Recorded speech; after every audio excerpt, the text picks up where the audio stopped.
So yun na nga guys, dahil na-award ng UNESCO Gastronomical City ang Iloilo, tuturuan ko kayo ngayon paano magluto ng laswa.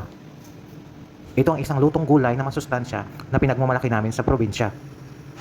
Madali lang itong lutuin guys. At ito ang mga sangkap. May ahos, sibuyas, balatong, kalabasa, basayan, okra, at tugabang.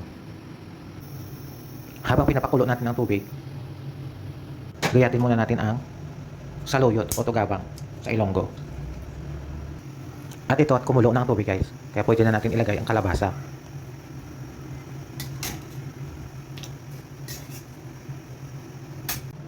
At eto, nag 11 years na, nag-break up na si Katniel. Pero hindi pa rin ako natapos sa saluyot. Char. Sunod, okra na naman. May tanong ako sa inyo guys. Kung sinong makakapagbigay kung ano ang English ng okra, bibigyan ko ng 1,000. Deal? Just comment your answer.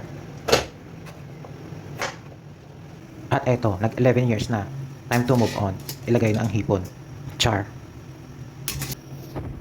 Saka lagyan mo na rin ng asin para lumasa ang inyong pagsasama. Char. Ngayon ang apoy para hindi maging malata. Sa ngayon, ilagay mo na ang sibuyas at bawang.